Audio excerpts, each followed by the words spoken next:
We begin by praising Allah. We praise Him, we seek His help, and we ask for His forgiveness. And we take refuge with Allah from the evil of ourselves and from the evil consequence of our evil actions. Whomsoever Allah guides, there is none to misguide, and whomsoever Allah leaves to go astray, there is none to guide. And I testify that indeed Allah alone is worthy of worship, and that Muhammad, may Allah's peace and blessings be upon him, is the servant of Allah and His final messenger. Before we actually answer the question of today's lecture, is there a God? It's the question. Is there a God? It might be useful to explore the meaning of some words. So the first thing that we would like to ask is, what is a God?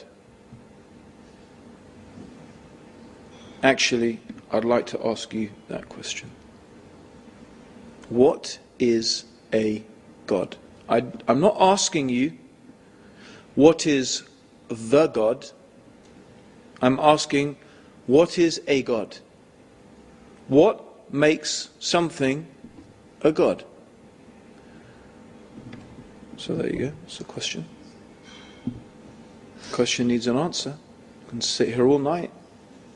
So you can try and answer my question. What is, if you don't answer me, I'll just pick on people and say, you give me something. So either you can volunteer, right, and you can put your hand up and give me, yeah, go on sister, yes. Someone who's created the universe? Okay, I specifically said, although Jazakallah khair for that, and very courageous for, being the first person, but I did specifically say, I didn't want to know what is the God. Yeah, didn't I say that? I want to know what is a God. So, for example, did Ganesh create the universe? Do Hindus believe that Ganesh created the universe?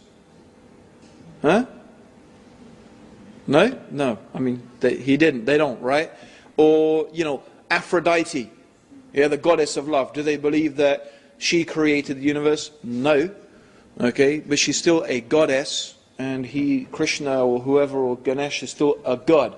So, I'm not asking for a definition of the creator. I'm asking, what is a God, not the God. Yes, sister?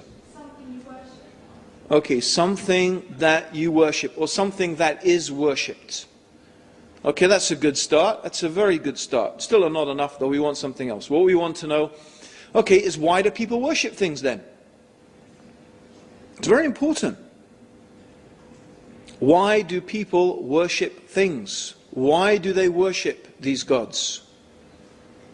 Come on, everyone. Good. First brother. Amazing. Yeah, go on. Okay. So they believe in a higher being than themselves. Right? Some people may imagine that David Beckham is a higher being than themselves. Actually, some people might worship David Beckham. But certainly they might believe he's superior in some things. But it's still, all you've made now is, we've gone back a bit and we've answered, or we've gone back to what is a God.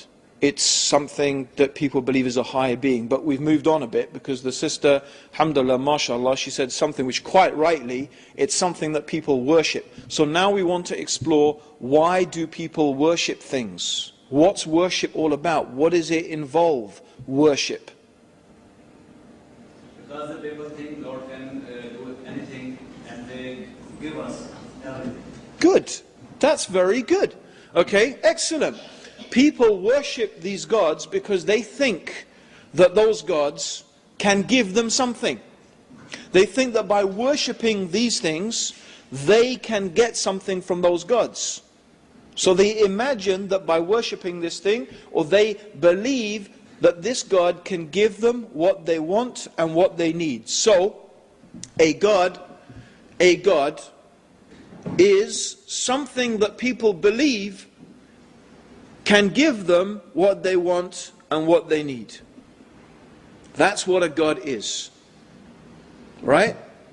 Okay? Now, often in religions, people have different gods for different things. Right?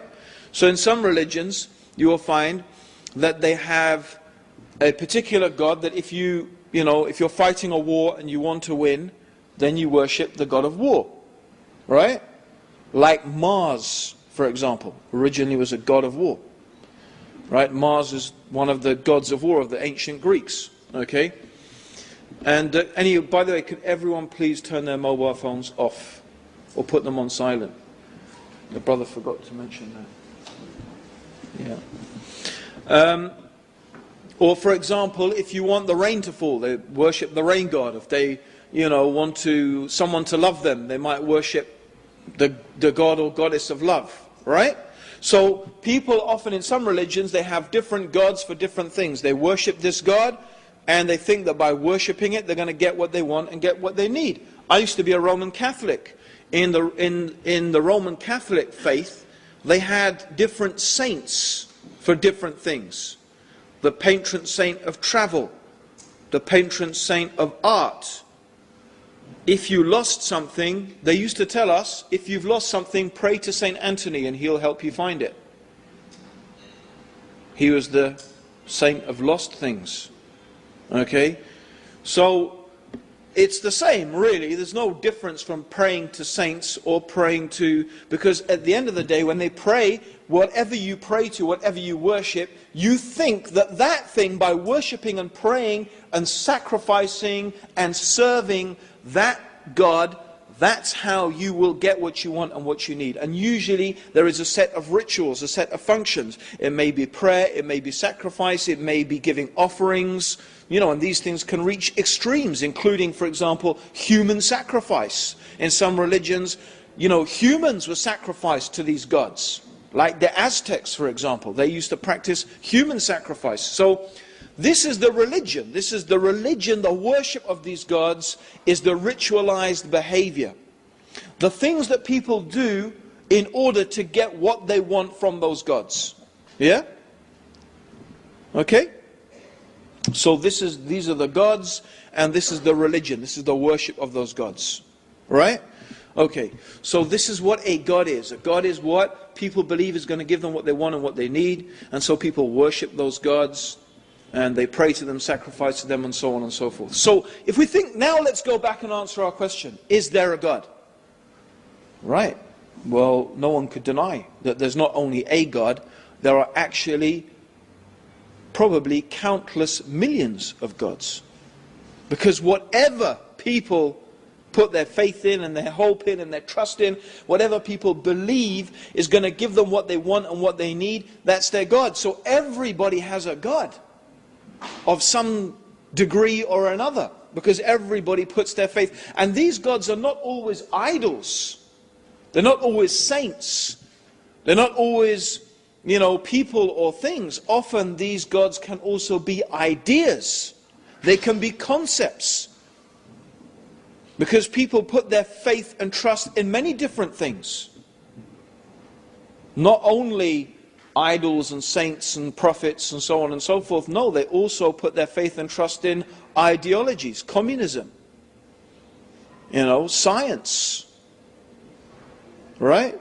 So these also can be gods.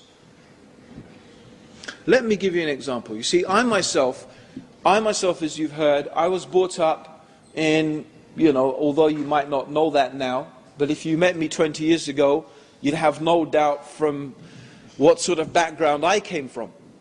So, as the brother mentioned in the introduction, I was sent to a Roman Catholic monastic boarding school, a place called Ampleforth College. Ampleforth College is like the Catholic version of Eton. It is the top Roman Catholic boarding school. My mother had actually, written me down to go there even before I was born. So she had no doubt about where I was going to go, Ampleforth College. Okay, and it was a monastic boarding school, so it was run by monks. Now, my mother, my parents, my dad, to tell you the truth, my dad's pretty chilled out, but I mean, my dad, his family have for generations been in the colonial service. So my dad himself was a colonial administrator in Tanzania, which is where I was born. My grandfather was a high court judge in Bombay. And that's as far back as I know. But so my dad's family have been in the colonial service. And my mum actually is Polish, but she was brought up in Kenya. And she's more English than English people. And she's very, very, concerned with the etiquettes and the manners of being very correct. And so I was brought up very strictly, not just as a Catholic, but, my mum was not very strict about her Catholicism. I suppose she expected that I would get that from the school. But she was very strict about our manners, how we should behave, that we should use the right words. Okay, my dad taught me the etiquettes of how to dress, for example. Very specific rules about dress.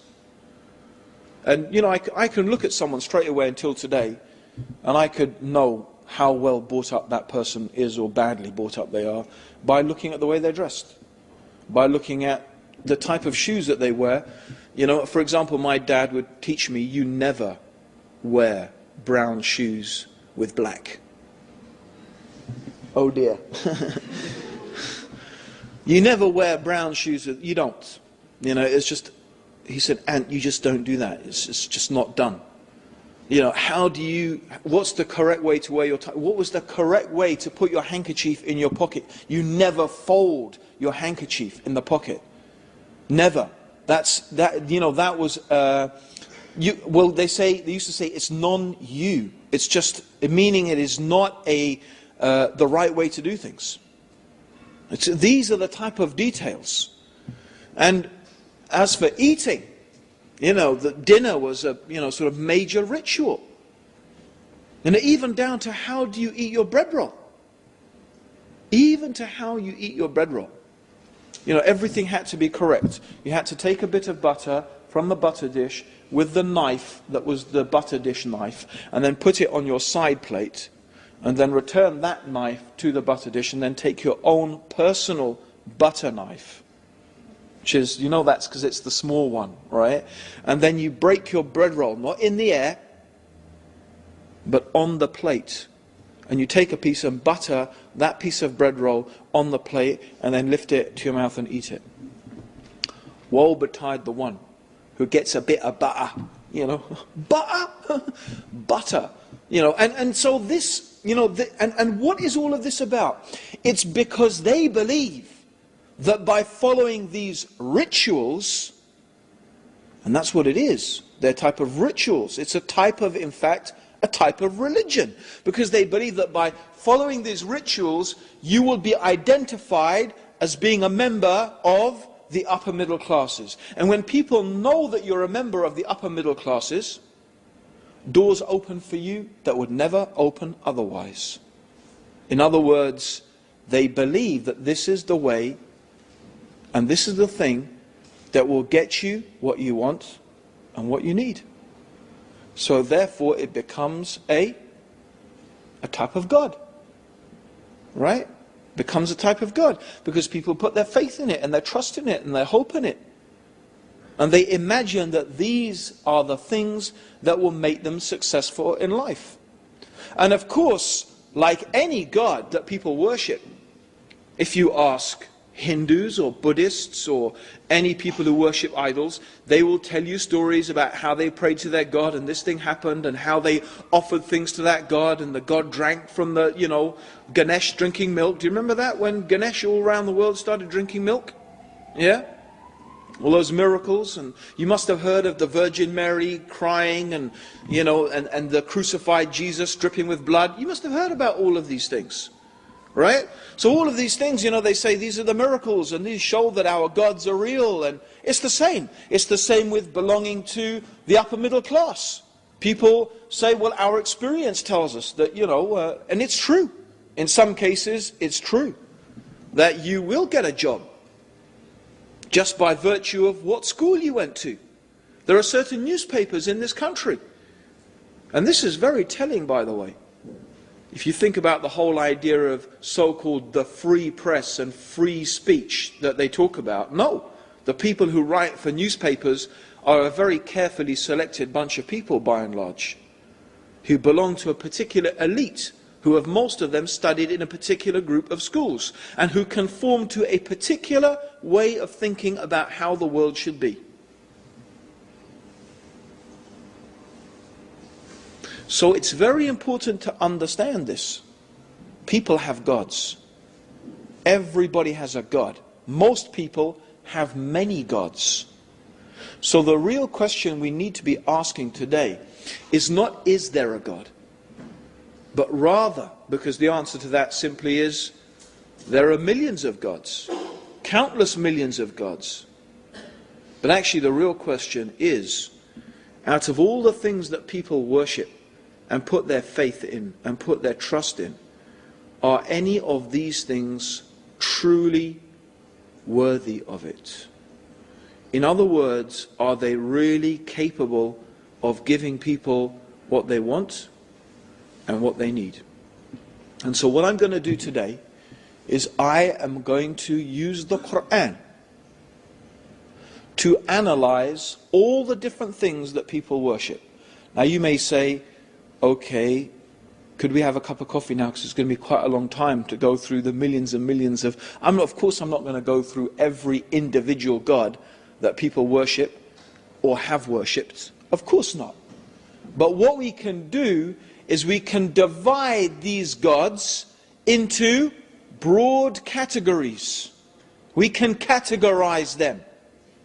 And this is what the Quran, we can see the Quran does. The Quran uses certain examples, God uses certain examples in the Quran to identify certain types of religion, certain types of worship, certain types of gods, and then the Quran shows us why these things are not worthy of worship. And what method does the Quran use? You know, it's very beautiful. The Quran really appeals to something that all human beings have it. Now, not every human being is a philosopher or has the capability of being a philosopher. Not every human being is a theologian, and nor are they all capable of being a theologian. Not every human being is capable of becoming a mystic and an ascetic in order to become enlightened with spiritual truths, because most human beings have to just get on with their life in order to survive. Buddhism, for example, if you look at the teachings of Buddha and you look at the life of Buddha, Buddha teaches that in order to achieve enlightenment, you have to abandon the world and live in a monastery. Now, if everybody abandoned the world and lived in a monastery, the people even in the monastery would have no way to live. So it's not a very inclusive type of religion. Although some Buddhist countries have sort of worked out a rota that everyone spends a couple of years in the monastery. You know, like you have military service, they have a couple of years in the monastery. But it's not really, that's not what enlightenment really is supposed to be about. However, so what we find is that these are not really practical solutions. If you want to appeal to someone, how can we know the truth from the falsehood? You can't expect everybody to be a philosopher, a theologian, a mystic or whatever. So we find that the Quran, which is a book for everybody, it's a book for the philosopher, the theologian, the mystic, and the ordinary people. Because this is a book that we believe that is from the creator of ordinary people, which appeals to ordinary people. And so we're not really concerned whether these arguments impress the philosophers or the theologians or the mystics. Because at the end of the day, the Quran appeals to something that is common to humanity. And what is common to humanity? Actually, something we call common sense. Not logic, because logic is a systemized way of thinking. So we don't want to call it logic. We could call it reason, but even reason is not necessarily what we're talking about. What we are talking about is something even more fundamental, and that is common sense. And common sense is called common sense because it's common. Every single human being agrees about those things. There are certain things that every human being agrees about. The only people who don't agree with it are people who are either insane, and that's why we call them insane, or perhaps philosophers. I'm not suggesting that philosophers are insane, or some people might, but but they don't agree with these things because they're just, contentious. They think it's their job to argue about everything. But otherwise, no, these are things that people all... Let me give you an example. Isn't it a universal truth that every human being agrees about that part of something is less than the whole? Yeah? A part of something is less than the whole of that thing. True? Isn't that a universal truth? So there's an example of a universal type of truth. Let me give you another example of a universal truth. You don't get something coming from nothing. True or not? Do you get something just spontaneously coming from nothing? Have you ever, in the totality of human experience, heard of something spontaneously appearing out of nothing? No. That goes against common sense. I mean, okay, we've all seen a magician pull rabbits out of hats and stuff like that, but we know it's a trick. We know he's not really doing, we go, ooh, because he's made us believe for a moment that he's done something impossible, because our common sense and our common experience tells us that that's not possible. But we do know that you can't get something from nothing. We know it's a trick. Right? Okay. So we have these types of things, and we could list other ones. You could argue about something, but other ones that the shortest distance between 2 points is a straight line. And so on and so forth. There are collective things that are common experiences of human beings. That wherever we are, as long as we call ourselves human, we experience these things and we can agree about these things. Yes?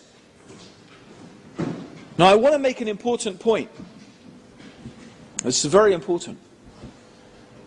One of the things that human beings actually don't agree about a lot are things to do with ethics and morals. In fact, one of the things that is extraordinarily diverse amongst human beings are things to do with ethics and morality.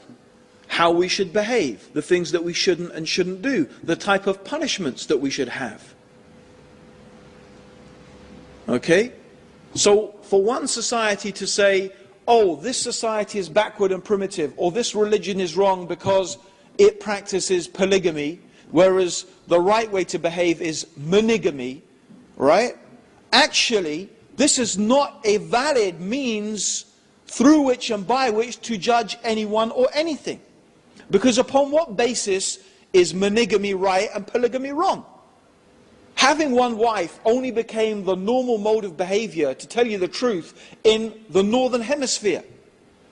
And these were only based upon survival strategies in cold countries. It was just a lot easier to survive as human beings in cold countries with one wife and a few children.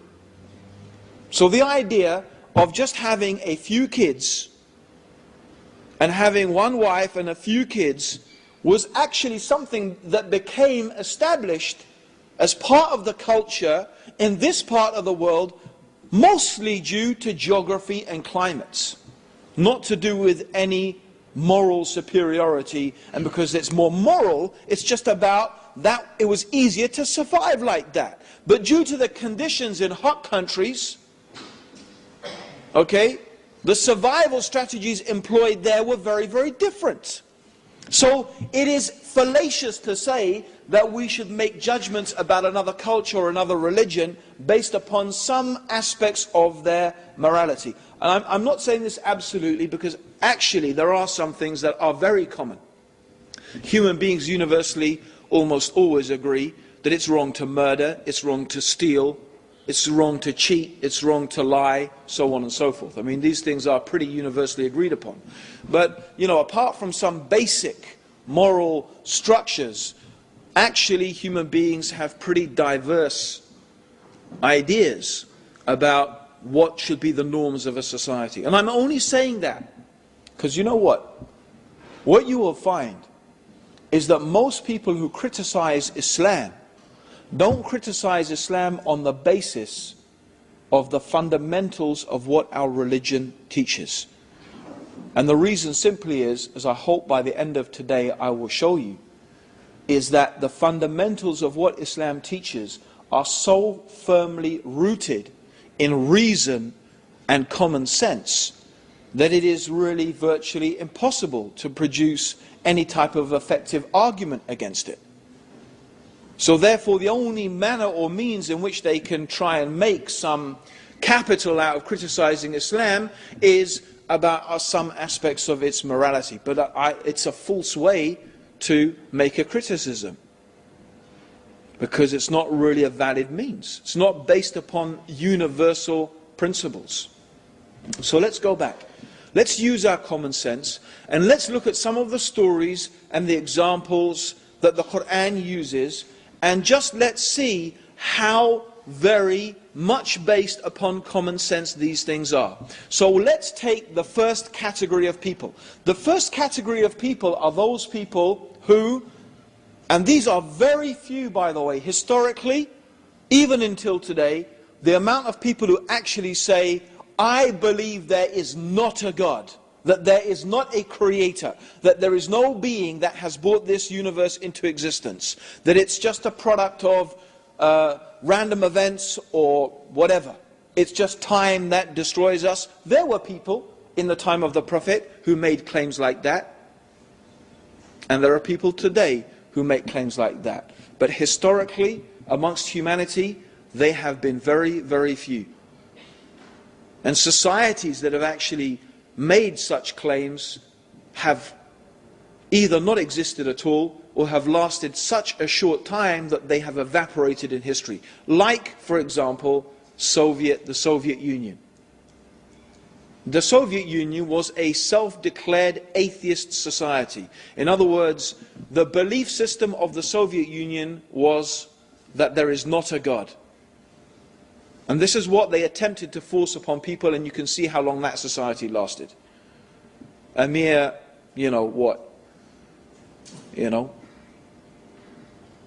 80 years? Something like that? That's not very long in terms of human history, right? It's barely a bleep.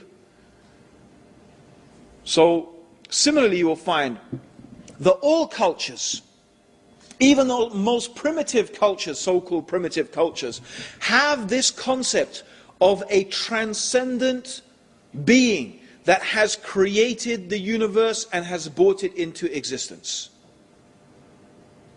The Aborigines of Australia, the Zulus, you can go and look at different cultures and you will find the idea of this created, this being that is different from the creation, that is transcendent.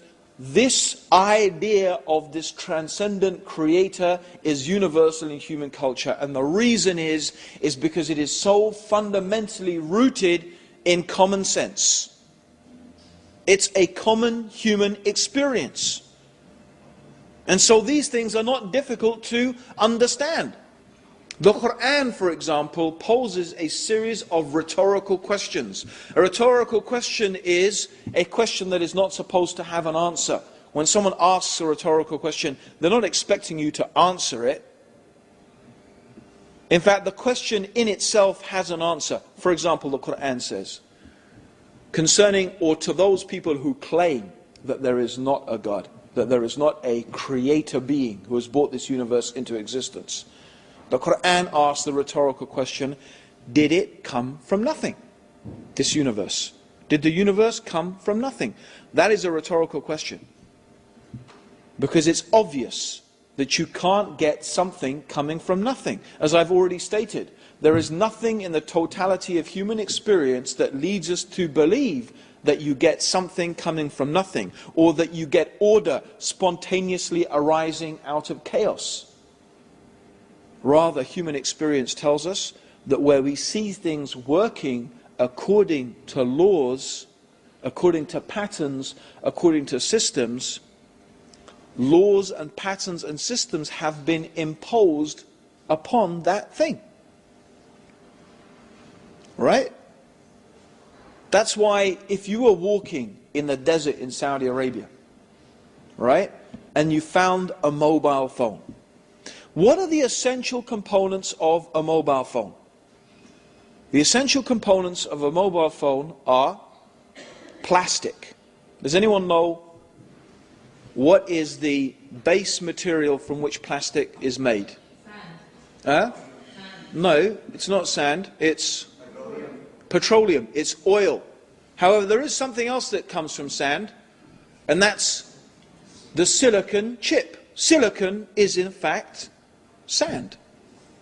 Silicon chip, its base material is sand. So two important things. A mobile phone is made out of sand and oil. But no one picks up a mobile phone in the desert and says, look, a product of billions of years of chance and coincidence. Yeah? The oil bubbled, yeah? The wind blew, the sun shone, the lightning struck, the camel trod, yeah? And after billions and billions of years of these things happening, by an amazing coincidence, this mobile phone formed itself, oil and sand. And I pressed it and, oh, hi, Mum. What a chance and coincidence. Let alone that all these mobile phones talk to each other and you can send a signal, and you see how ridiculous it is. So common human experience tells us even something more simple, a piece of pottery, which is clay. When an archaeologist finds a little piece of pottery, he doesn't say, oh my gosh, chance and coincidence. He knows someone has made this. Someone has heated it, someone has treated it, someone has painted it. And in fact, this archaeologist could tell you so many things about that civilization from this one piece of pottery. He could theorize so many things. He could tell you about their state of knowledge, their technology, so many things he could understand from one piece of pottery. That is why the Quran keeps asking us, look at the alternation of the night and the day. Look at the sun, the moon, the stars, the winds, the ships in which you sail, the animals that you ride and that you eat. Look at yourselves. Travel through the earth. See how Allah brought about the creation. In all of these things are signs for those who are wise and for those who understand. They point us to one very, very obvious conclusion. That this incredibly organized, systemized universe and world in which we live, with so many intricately coordinated mechanisms, we find this symbiosis, we find how one thing relies and depends upon another, and we can think of so many examples. You know, I remember seeing, until this day, when I was a little kid, David Attenborough going down a termite mound. Now termites are little creatures rather like ants, and they build these incredible mounds of mud. So you can imagine in the equator, in Africa, extremely hot, and even in the nighttime, by the way, it gets really cold. Yet an amazing thing, these termites build at the base of this mound a series of rings out of mud. They build a series of rings. And also they have vents. And what this does is it keeps the heat, it keeps the temperature of this mound constant. It only fluctuates between a few degrees. And this also includes the body heat of the termites, and they actually have a certain place in the termite mound where they grow a certain fungus which they live on. They farm a fungus. These are termites. Now these termites are not intelligent beings. They don't have brains. From where did they get this knowledge and this information to build such a perfectly, amazingly, intricately working mechanism? And they cooperate all together in order to do this. And we find these type of systems existing even between animate and inanimate objects. We look at our Earth. Is it just coincidence that the Earth is at an optimal distance from the Sun? If we were in astronomical terms, and I'm not talking about 3 or 4 miles, okay?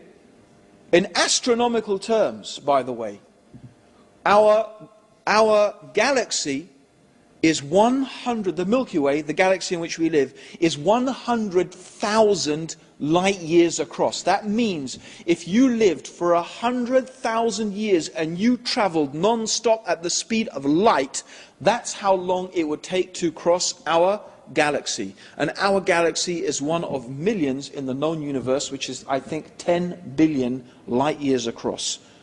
Right?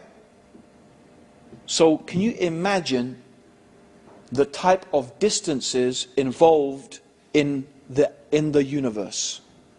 Right? So therefore, understand that our Earth, when I say it's in an optimal, I'm not talking about a couple of miles. When something is within a couple of 1,000 or 100,000 miles, in terms of the size of the universe, that's precise. Try and shrink that down in human terms. Imagine if you put that into terms, how precise. I don't think we could think of a mechanism in existence built by human beings that has the precision of the distance of the Earth being from the Sun. If we were much closer to the Sun, then our planet would be too hot. If it was much further, it would be too cold. So in terms of the distance from the Sun, the Earth is at an optimal distance for life to exist. The size of the Earth also is important. If the Earth was much bigger, the gravitational forces would be too overwhelming. If it was much smaller, there would be not enough gravity. This is another point. How about the combination of gases on our planet? Not only oxygen, vital for the existence of life, but also carbon dioxide and nitrogen. It is this combination of gases. Pure oxygen is poisonous. If you breathe just pure oxygen for long enough, it will poison you. You need a balance of gases. We need carbon dioxide. Plants need carbon dioxide. Nitrogen is important for fertilizing the soil. Ozone, another gas. The ozone layer actually filters out the harmful rays of the sun's radiation. That's why they've been making a big fuss about the depletion of the ozone layer and the increase in skin cancer in Australia and other places where the ozone layers become depleted. Because the sun's rays are not being blocked anymore and they're starting to cause cancers. So, does life exist without an ozone layer? It would not. It would be radiated out of existence. Look at these optimal conditions. The Earth spins on its axis once every 24 hours. Imagine the Earth was going really slow. Right? Really slow. So the sun is shining on one part of the Earth's surface for, say, 20 years. That's how slowly the Earth is spinning. What would happen? One part of the Earth's surface would be superheated. Another part of the Earth's surface would be supercooled. And I could go on and on. We could talk about water. How water has an incredible quality. If water did not have the quality that it did, life would not exist. So what we find is a super precise mechanism. I invite anyone to find me an example made by human beings of such a precise mechanism. You'll not find it. How could if we saw such a precise mechanism and we found one, we would automatically presume that some super intelligent person or group of people had managed to make this thing. It is therefore only common sense that when we look around us and we see these things, that we conclude there must be some intelligence, some power behind this. And this power must be very powerful, very wise, very intelligent. And it's also common sense to realize that this being cannot be like the creation. This being cannot be like the creation. Because if this being was like the creation, then that being would not be the creator. That being would just be another creation. And that would need another creator. And we only end up with the same dilemma. We have creators creating creators forever, and that's actually not possible. And the reason it's not possible, just to tell you briefly why it's not possible, and I'll give you an example, I'll give you an analogy. If I said to someone, oh, can you help me lift up this podium? I can't do it by myself. And you say, sure, I will help you lift up the podium, but I need someone else to help me. And that person says, well, I'll help you only if you help me.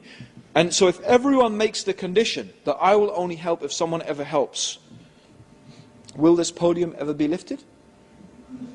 Huh? Will never be lifted, right? So if you have creators creating creators creating creators ad infinitum, you never get anything created. Right? Okay. So it makes sense that the creator is infinite, eternal, without beginning, without end. The creator is self-sufficient. We summarize all of this by saying transcendent, that the creator is not like anything in this universe. And that how could you have more than one transcendent being? And even again, common sense tells us that the precision that we find and the unity that we find in the creational process makes us understand there could only be one mastermind behind this. If there were different creators, in fact, what we would find would be chaos and disunity, not this type of consistent precision throughout our universe. And this is why, really, it makes so much sense to believe. It's common sense to believe that there is one God, that there is one wise, powerful, intelligent creator that is unique, who has brought this universe into existence.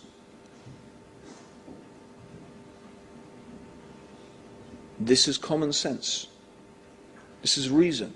This is why human beings, as I said, everywhere, historically, you will find in every culture, there is this belief in the transcendent creator.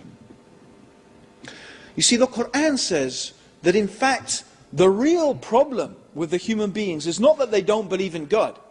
Most human beings believe in God, and they believe that there is one God, meaning they believe that there is one creator. But what they do is they actually give to the created things some of the powers or the knowledge that in fact only rightly belongs to God. So they attribute to the creation, they imagine that some things in the creation have powers that only God has. Or sometimes they also attribute to God some of the deficiencies and the shortcomings in the creation. And the reason they do this is because they speak about God without knowledge. They invent things because actually the truth is that what we can know about God through reason and common sense is in fact severely limited. Now some people, when they are faced with that limitation, they've come up with different ideas. If you look at the philosophical tradition and the Western philosophical tradition, okay, you have a group of people who lived and they were very influential in the last 200 years. They were called deists. Deists believed that there was a creator. They believed that it was extremely logical to believe that this universe had a creator. But they did not believe in a personal God. In other words, they didn't believe that God actually really cared about human beings. So this God created the universe, but about us, and the idea that we could have some sort of contact and relationship with this God, they considered that to be, they didn't believe that. Okay? They dismissed this. But philosophically they understood the power of this belief in this idea that there was this supreme being. Many other people came to this same type of conclusion. But what they believed is that, no, we could communicate with God, but not directly. God is so different from us that, you can't have any direct communication with God. And then what they obviously did is they began to imagine, and this is where they begin to start thinking that God has some of the deficiencies of the creation. And they start to imagine that God is like a created thing, which actually contradicts their original premise. They end up contradicting themselves. But, for example, idol worshippers. Most intelligent idol worshippers don't actually claim that the idol itself that they are worshipping actually has any power. They believe that somehow these idols represent spirits or powers or beings that can be intermediaries or intercessors between them and God. And they give an example. They say, for example, look, if you want to go and see Tony Blair, I'm not saying this is exactly the example they give, but if you want to go and see Tony Blair, you don't just go up and say, hey Tony, can I have a chat with you? So like, oh my God, it's one of those Muslims. Run. Okay? No, they will say, no, you have to go through Tony's cronies. Yeah? You have to go through the cronies of Tony, right? If you want to get to him. So you have to go to those people who he knows. Or even you have to go through the cronies of the cronies. Or the cronies of the cronies of the cronies. Depending. Yeah? If you're really like just a nobody. But of course, if you're rich and middle class, you could probably get to see him straight away. If you have enough money, he might even come to visit you. Yeah? But for you ordinary people, Muslims, especially those veiled women, you could take your veil off, then maybe we'll talk to you. Yeah? Okay? No. You have to go through special channels. And they say, well, it's like that with God, you see. You can't just talk straight to God. You have to go through those people who are close to God. You have to go to the priest who will then talk to, this super sort of semi-God who will pass on the message bit by bit. You have to go through. So they imagine God is like a king or a prime minister or something, surrounded by all these cronies and these sort of demigods and these things. That's how you have to get to God. That's how they portray it. Okay? Of course, the problem with this is that immediately these people have presumed that God suffers from the limitations and the deficiencies of the human beings. Right? Because why does Tony need cronies? Can anyone tell me? Why does Tony need cronies? Because he's a human being. He's afraid of being assassinated. He's afraid of terrorists. He's also afraid. He's not afraid. He just simply doesn't have enough time to deal with the complaint of every single individual person, right? He has to eat his dinner. He has to spend time with Cherry and his family, right? He has to go on holiday. Usually at the expense of some rich friend of his, Nothing wrong with that, actually. I don't think there's anything wrong. Personally, I think there's nothing wrong with that at all. How could I? My parents are always, helping me go on holiday and visit them and stuff like that. But anyway, that aside. So he has to have people. See, is this really worth me dealing with? If every single person wanted to personally complain to the Prime Minister about every single little problem that they had, would he be able to deal with that? Of course he wouldn't, because he's human. He has 24 hours in a day. He's limited. You see, but God is not limited like that. Allah God, the Creator, who has created this whole universe, can hear the complaint of every single human being. And not only that, an incredible thing, if every single human being complained to God all at the same time, God could hear every voice of every human being, and God could give every one of them what they wanted, and that would be easy for God. Right? Now, how about the human beings? If you all start talking to me at the same time, could I understand what you're going on about? Could I? Could I? No, I can't. And the reason I can't is because I'm human. Let's think about what that means in respect to those people who pray to saints and prophets. There are even some Muslims who do this. And now we can see how people start to make others equal with Allah. So now let's say that I am praying to Saint Anthony, or some Muslim is praying to Abdul Qadir al-Jalani, or Prophet Muhammad, or Prophet Jesus, okay, or whatever, right? Sallallahu alayhi wa sallam, alayhi salam. Are you telling me that, not just me by the way, let's just say that 1 million Muslims all at the same time are asking and calling upon the Prophet Muhammad, or 1 million Catholics all at the same time are calling upon Saint Anthony? Are you telling me that Saint Anthony can hear 1 million voices all at the same time? If you're telling me that he can, then actually you are not describing a human being anymore.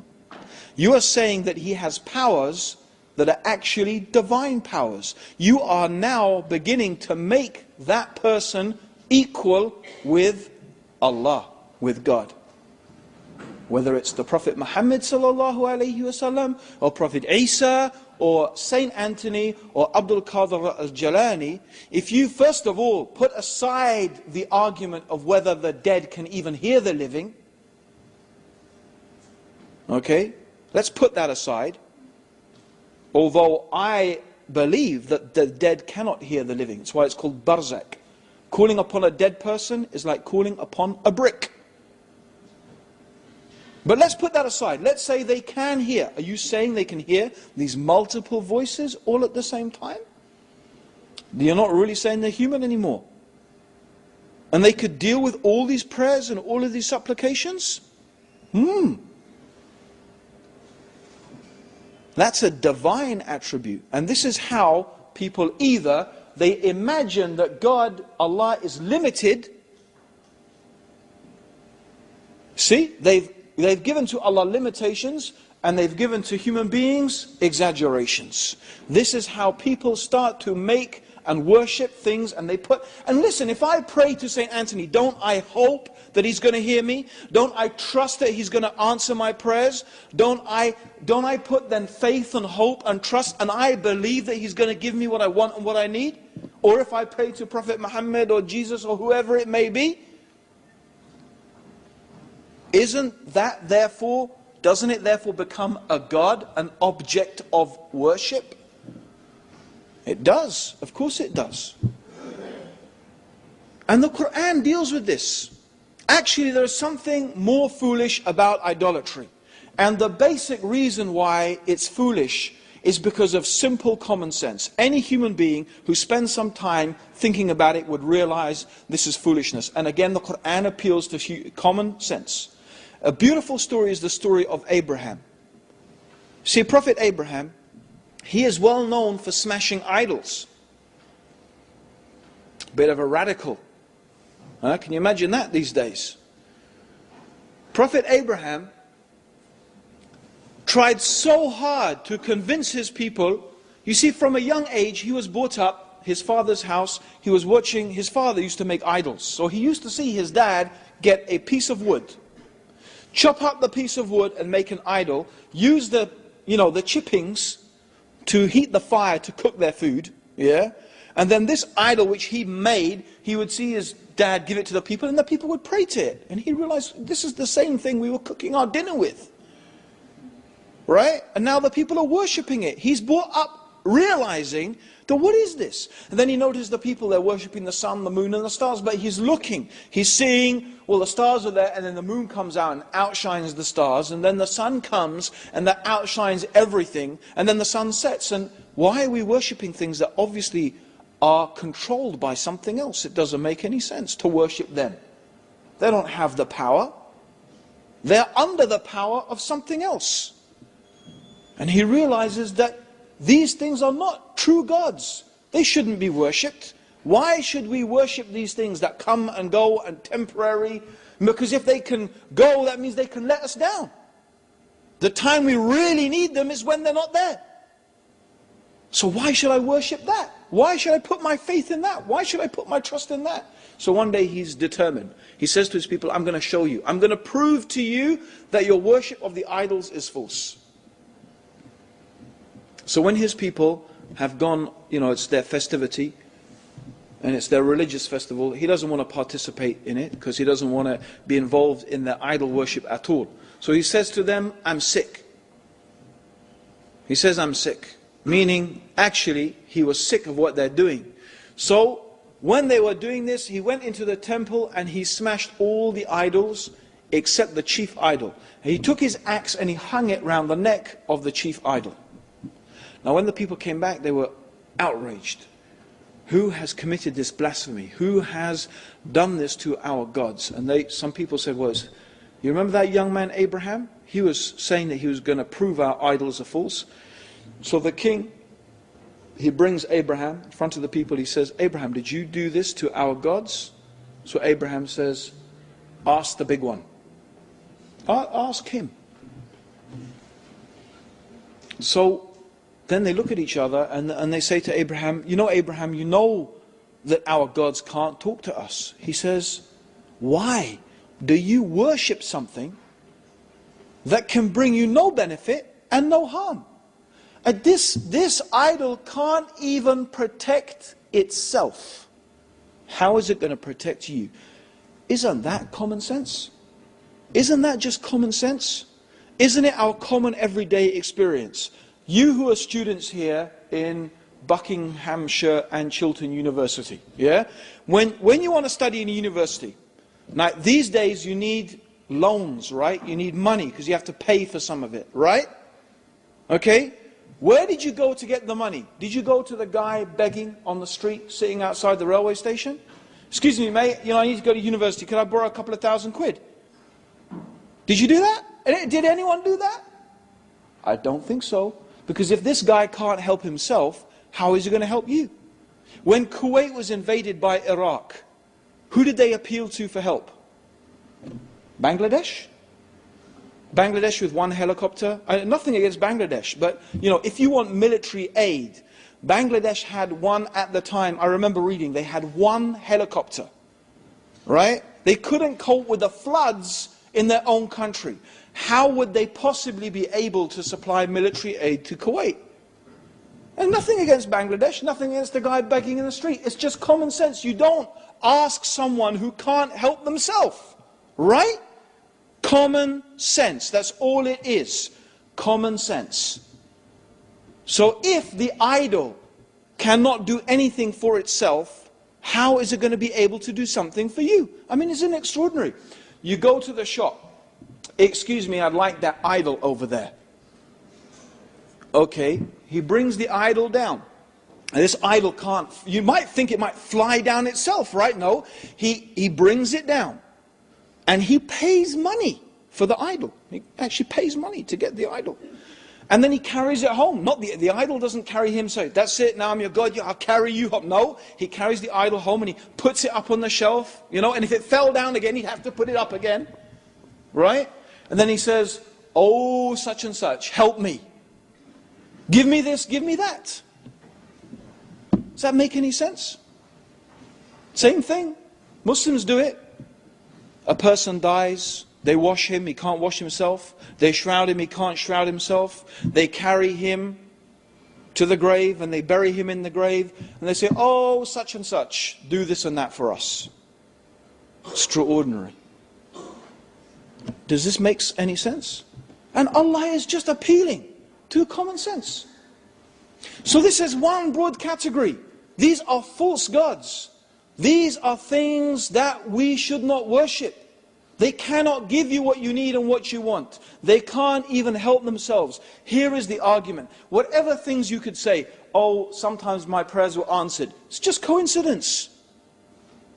And there are many reasons to explain, okay, why amazing things could happen to these idols. But nothing could go against this common sense. Okay, let's look at another category. The other category is the category of the man-God. There are many religions throughout history who have believed that some human being is actually God. Now, the example the Quran uses is the example of Christianity. There are Christians who claim that Jesus is Allah. That He is not just the Son of Allah, but He is Allah. He is one and part and the same as God.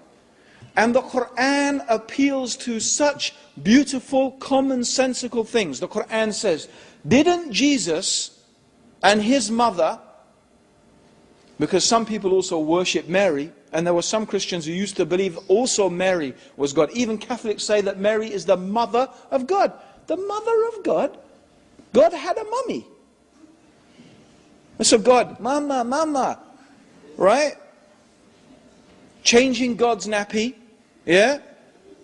Cleaning God's bum when He's done a poo. This is, what's that? Mother of God. Huh? Feeding God. What is this? To say that some human being is equal with God. Didn't He walk on the earth and breathe air and eat food? And they went to the marketplace, you know, they needed to buy things, they went to the marketplace. See how Allah makes things clear. See how people are deluded away from the truth. What is this? Allah asks us in the Quran, if God wanted to destroy Jesus and Mary and everything in the whole earth, who could stop it? Of course, no one. That means that Allah has power over Jesus and Mary. If God has power over them and they are under the authority of God, they can't be the same as God. They can't be. And what does that mean anyway? To say that something is man and God at the same time. It's an impossibility to say that something, by definition, God is infinite, self-sufficient, and eternal. Human beings, by definition, are temporary, mortal, and needy. How can something be eternal and temporary both at the same time? How can something be self-sufficient and needy both at the same time? How can something be eternal and finite both at the same time? It's not a paradox. A paradox means something that seems impossible, but it's not. No, it is an impossibility by definition. Now, there are things that Christians say, God can do anything.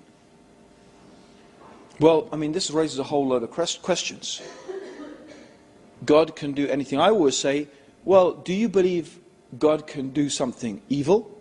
Either they will say, no, God can't do something evil. Or they'll say, well, He can if He wanted to, but He would never do something evil.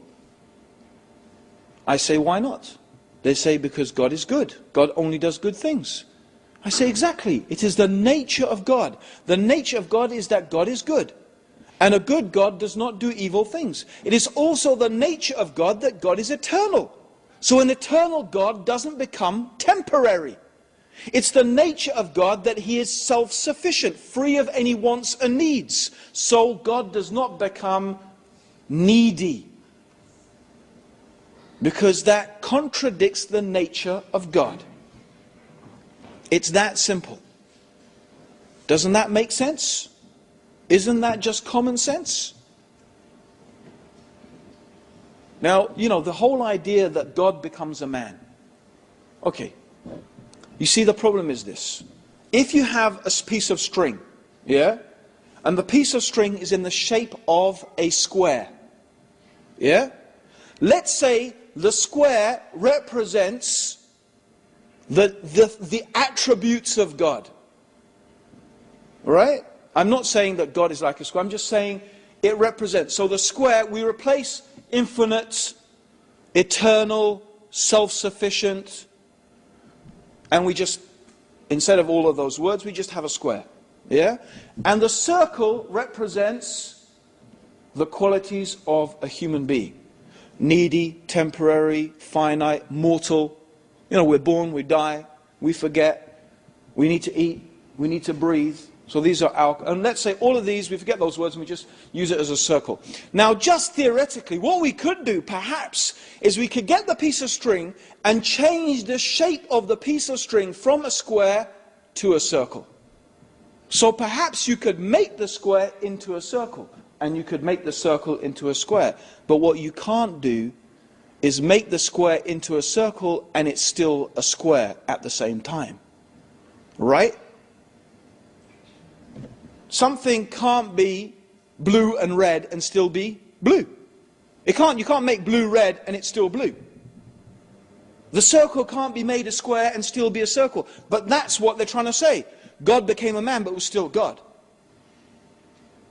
Doesn't make any sense. It's an impossibility. And wait a minute, these Christians are telling everybody in the world that you're going to go to hell forever if you don't believe something impossible.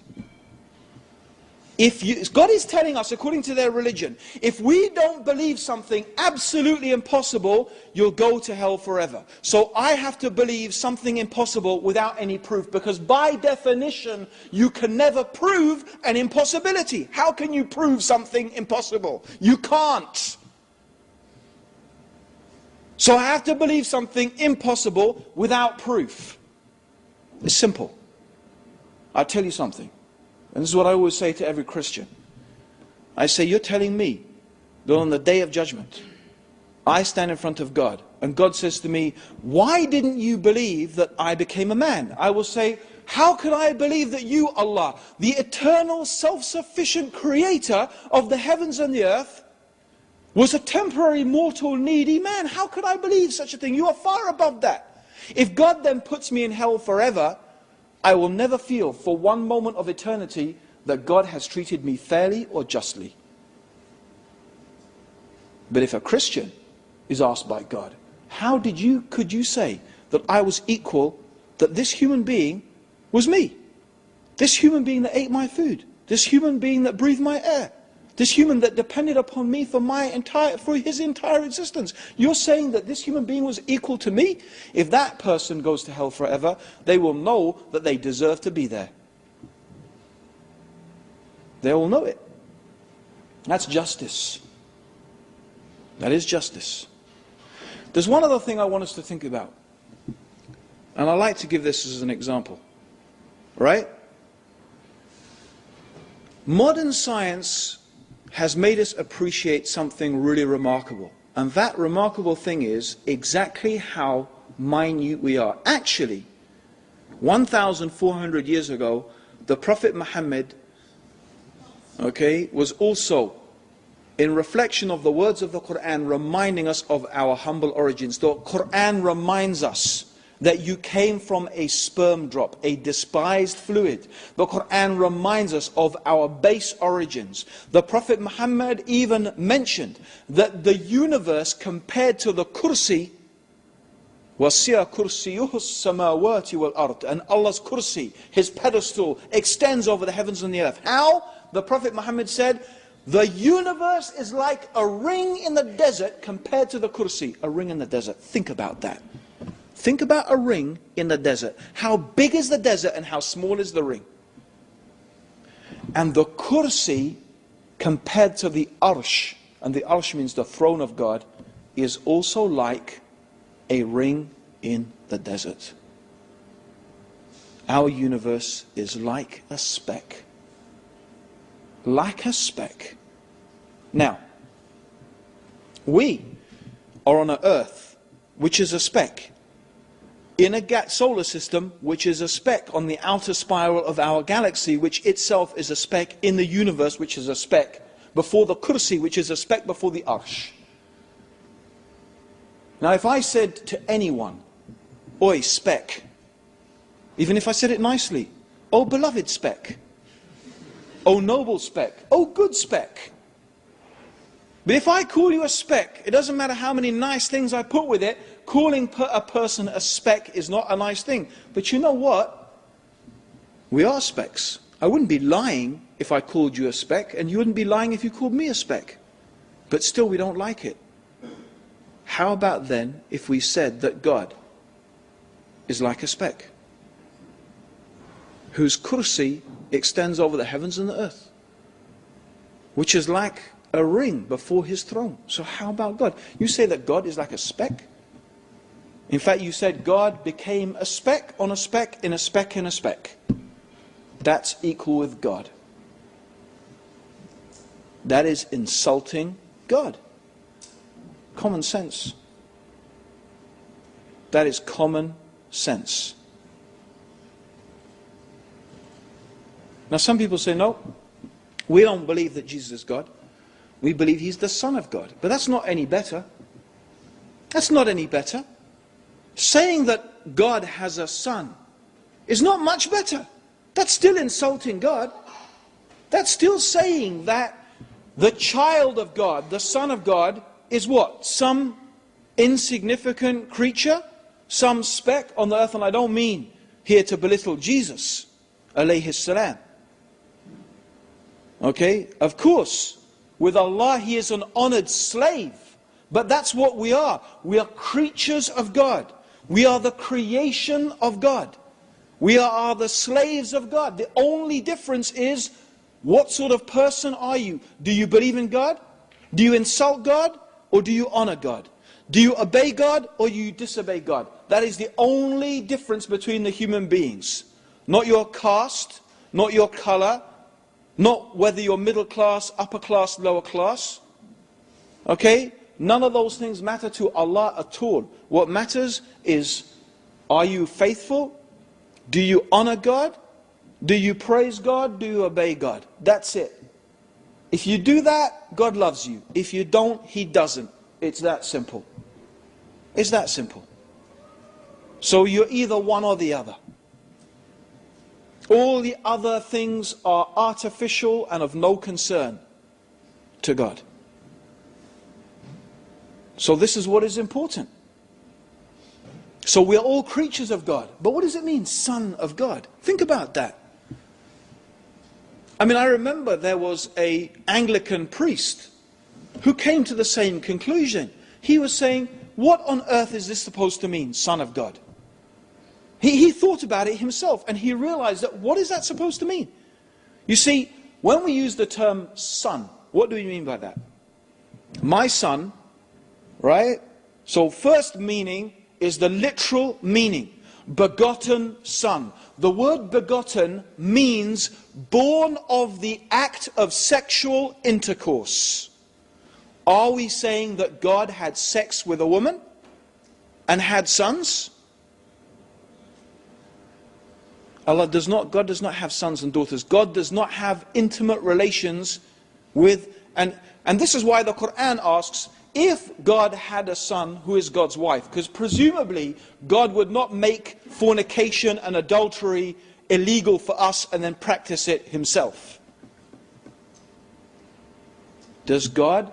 But of course, even the concept of God having intercourse is absurd.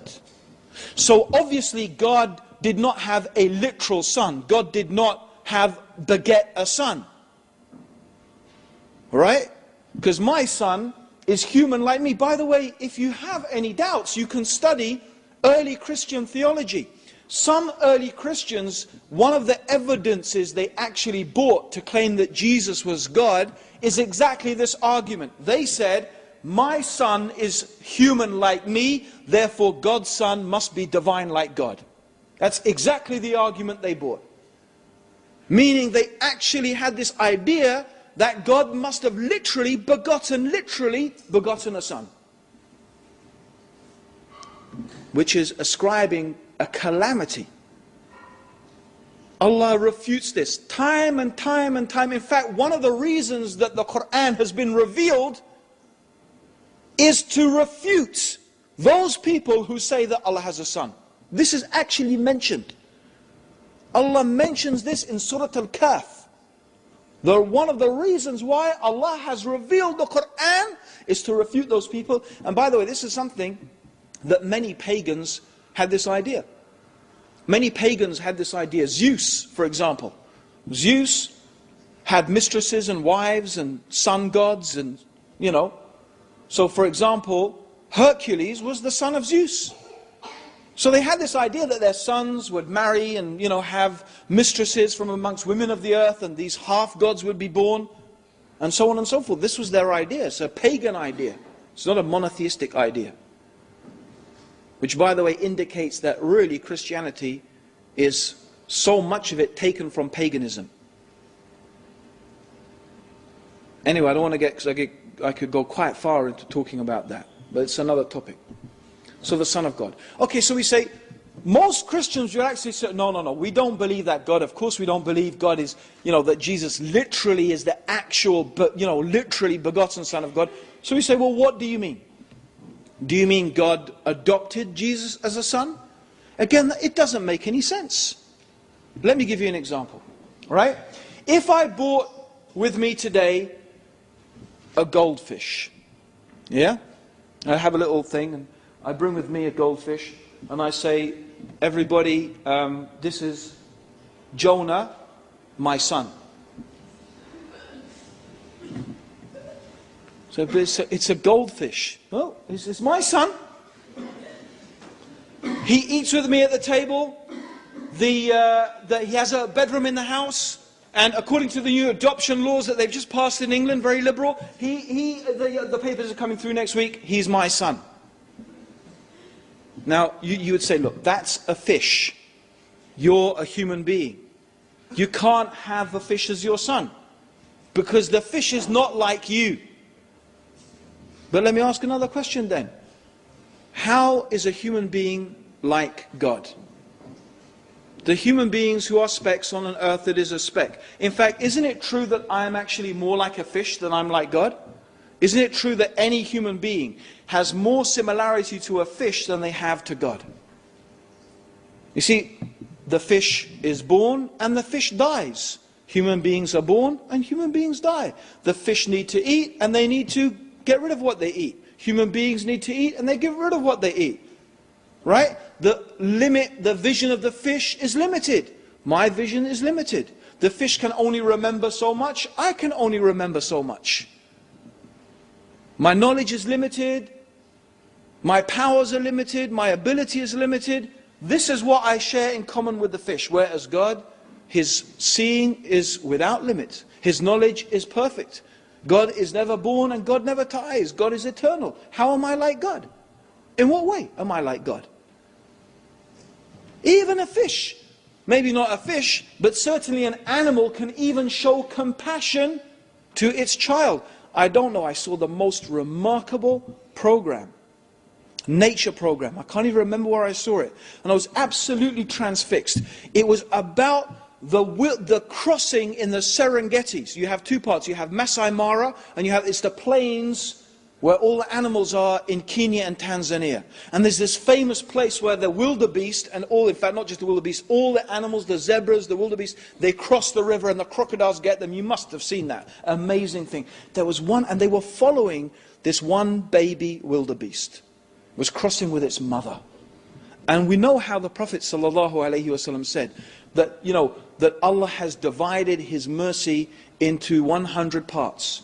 One part He put on this earth. Now the one part of Allah's mercy is even so the love that the mother has for the child.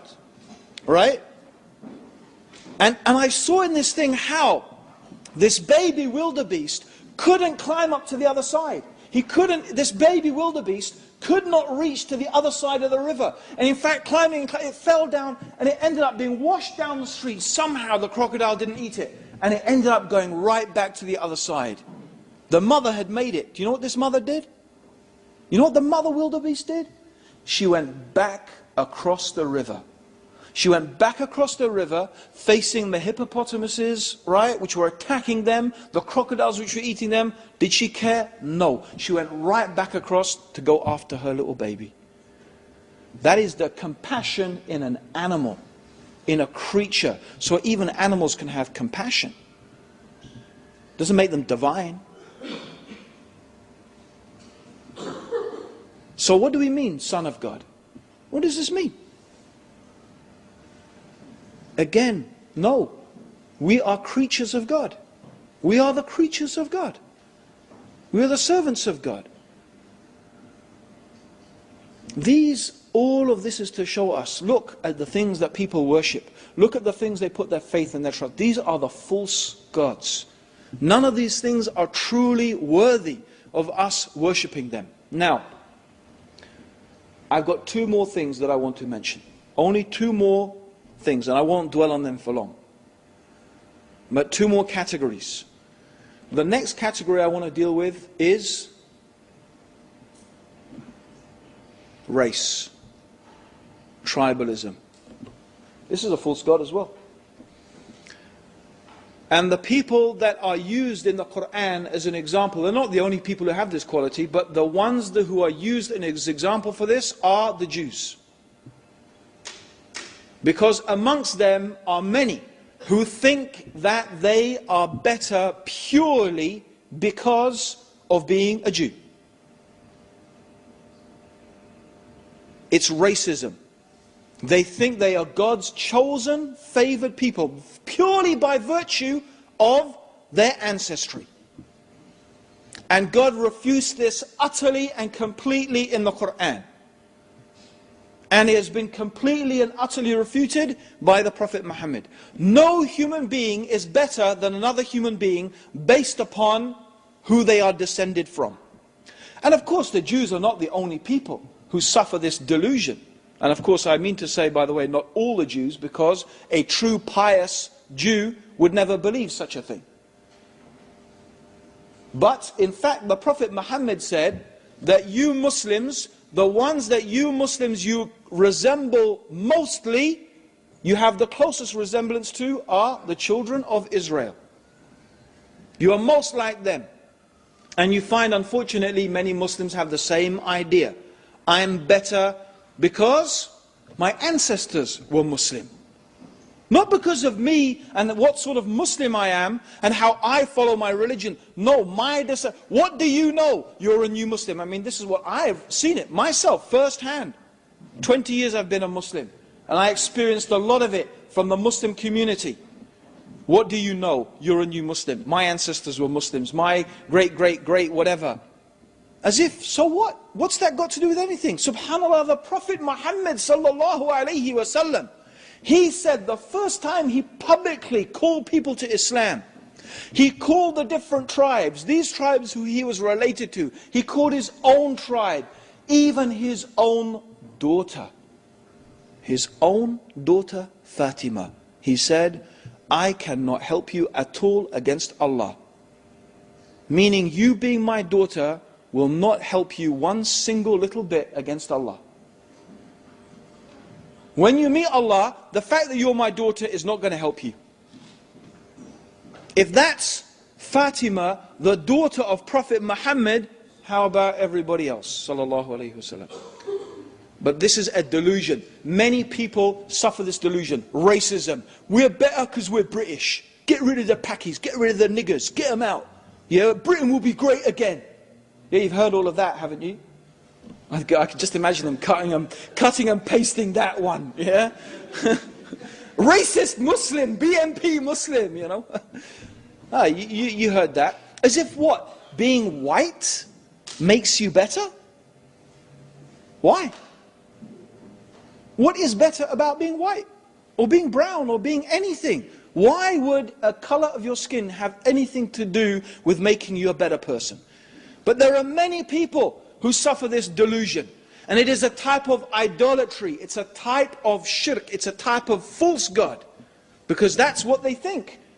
You see, these BNP Nazi people imagine, right, that when we get rid of such and such undesirable people, everyone who's not white, who's not British, when we get rid of them, we will be great and we will be successful. So they imagine that being British is the way that you get what you want and get what you need. It's a god. It becomes a religion. Think about that when they call us to Britishness. And most of what they say is perfectly acceptable, alhamdulillah. You know, tolerance and, you know, and decency and, you know, fair play. And those are the things that, you know, the good qualities we think. And queuing, you know, being polite. Oh, seriously, those are good qualities. You know, there's a few other qualities, though, however, we could say are not such good qualities. And those are the ones that Muslims tend to have problems with. You know, emerging at 2 o'clock in the morning from pubs and nightclubs and puking up and fighting and, you know, and a whole bunch of other things that really are not really desirable, even from the point of view of being a policeman. Those things are not very desirable. And that's quite widespread, unfortunately. Even in Europe, British people have got the reputation of being yobs. And it's not me, it's not what I said, it's what they said in the British newspapers even. So the point being that your race has got nothing to do with it. Okay, it's not only, of course, the Bani Israel or the Jews who have that attitude, lots of people have it. Okay, and it's a false god. Now the final thing is the biggest false god of all. The longest running, the biggest one, the most worshipped one, and that is the god of materialism. The idea that science, power, wealth, technology, these are the things that are going to make you successful in life. I wonder, I didn't bring it with me. Did anyone see the newspaper today? The London paper or whatever it is, or you know, it's High Wycombe, of course, but right, you'll read about it tomorrow, I'm sure. Robbie Williams. Yeah? How much does that money does that guy earn? 30 million a year or a day? And he is on antidepressants. He's just gone into a clinic, and we are being told every day, we need to be wealthier as this country. We need to be richer. Money, money, money. Work harder. Make more money. What did it do for him, his 30 million a year? Does wealth equal happiness? Put that on a broad scale. Because we are being told, you know, we can all live the American dream. No, we can't. If every human being on this planet lived the way an American, the average American, if every human being lived the way an average American lived, we would need something like 3.5 planets in order to be able to provide all the resources for that. That's the footprint of your average American. They say he is consuming you would need 3.5 planets. For every human being to live the way you live, you'd need 3.5 planets. You can't all live the American dream. To claim that we can all enjoy our lives materialistically is a lie. And the claim that it is the way to success is a falsehood. The idea that science will produce the solutions. Tony Blair, right? Here we're confronted with global warming, the biggest catastrophe. The chief scientist in this country said, forget terrorism. The worst disaster that is going to hit the world is global warming. It's going to make terrorism look like nothing. I don't notice any war on global warming. A few little cries here, oh, we need to reduce a few carbon emissions, but not on my holiday. Yeah? Right? Yes? But we're ready to send soldiers to die in Iraq to fight terrorism, which isn't even there anyway in the first place. You know, doesn't that make you think just a little bit? The really dangerous things in the world, okay, global warming, chief scientist, that's what he's saying. But how much effort are we ready to expend upon that? We're ready to expend a lot of effort fighting a few, let's be honest, a few crazed individuals. Because that's really what they are. I'm not saying they haven't got reasons to be mad, but they're not good enough reasons to go around blowing up women and children. So they are crazed. Sorry, but that's the fact. Yet all of this effort, all of these laws being passed, So many laws restricting our freedoms. Indefinite detention. Because you might be suspected somehow of encouraging somebody in some particular way of, and so on and so forth. Stripping away our freedoms in the name of protecting our freedoms. Okay? We should think about this. What's it all really about? But you know what? The truth is, science is not going to find the answer. And if you think we're the first people who thought that, we're not. Believe me, every civilization, you can look, the Romans, the Greeks, the Babylonians, the Byzantines, the Chaldeans. Have you ever heard of the Chaldeans, by the way? Anyone heard of Ur? Does anyone speak Chaldean today? Do you know Chaldean used to be spoken virtually across the world? Did you know that? Rather like English is today. They used to have schools across the world so people could learn Chaldean. This was in ancient times. This is how influential the Chaldeans were. And now you haven't even heard of them. You haven't even heard of them. One day, you know what I suggest? You don't have to go far. Drive up to the north of England and go and stand on Hadrian's Wall. Still there, little bits of it. Hadrian's Wall, I used to do that quite often. And then I would stand on Hadrian's Wall. I wouldn't look north up to Scotland, I'd look south. And I'd think, you know what, once upon a time, a Roman legionnaire stood right here. And he probably thought to himself, as far as I can travel and as far as I can go is Rome. The Empire of Rome. What's left of the Empire of Rome? What's left of Greece, of Babylon, of ancient Egypt?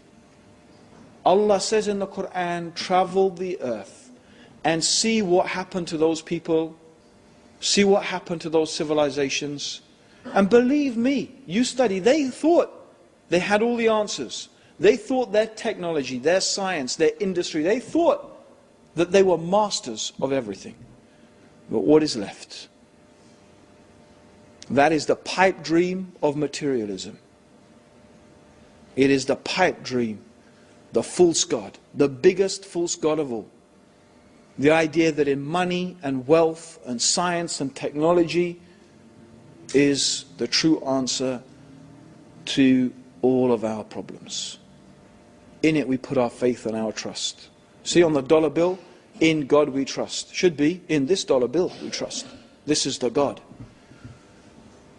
Woe be, the Prophet said, to the worshipper of the dinar and the dirham, because you can worship money, just like anything else. That's really the end of my talk, except for one final and very important thing that I want you to think about. And this, I hope, is the conclusion. Okay? The final thing is, when we talk about knowledge, when we talk about knowing something, okay, most of us think and imagine it means the thinking process. But let me give you an example. Imagine this is very hot, red hot, yeah? If I pick it, what do? Do I have to think about dropping that thing? Do I think about it? Or do I just, what is it called when I just go like that? What do we call it? It's a instinct. It's an instinct, an instinctive reaction. But isn't that a type of knowledge also? Imagine if we didn't have those instinctive reactions. Imagine if we have to actually think, wait a minute, this is hot. Oh, by the time we'd actually thought about it, there's a reason why it happens instinctively. And it's a type of knowledge. An essential type of knowledge for our survival. Scientists would say we have evolved it. But there's another very interesting type of instinctive knowledge. And you only find the people who really talk about it are Muslims. It's the same, like when you pick up something very hot. When human beings are in a condition of extreme distress, I don't mean like a little bit warm, but extreme distress. And the Quran gives the example of a boat that is on the sea. And imagine the waves are crashing over this boat like the roof of a tent. This is how the waves are. This storm. And the people know that they are about to be doomed. So now, the captain is not going to save them. The captain's been washed overboard. The technology is not going to save them. The boat itself is breaking up.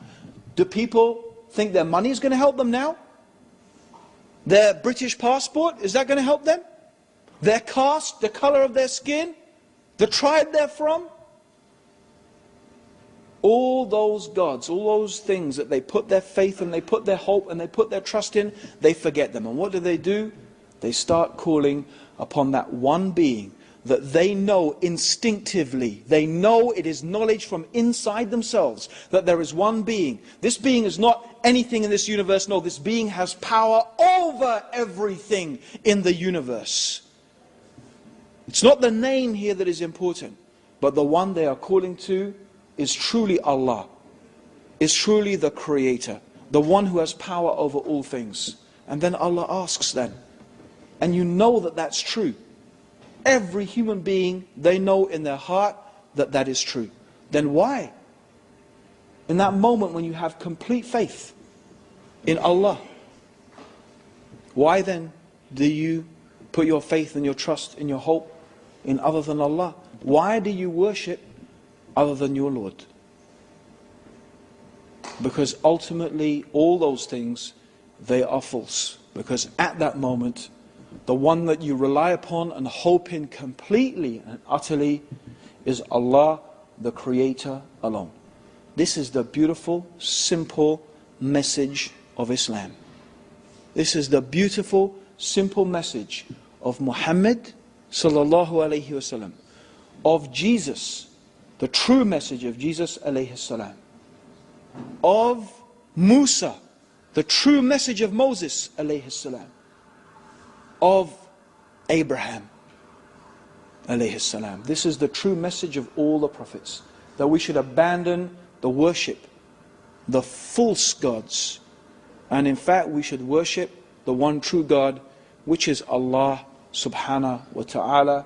Brothers and sisters, Jazakallah khair. The talk went on really quite long. Insha'Allah, Jazakallah khair for listening. I hope we all benefited from it.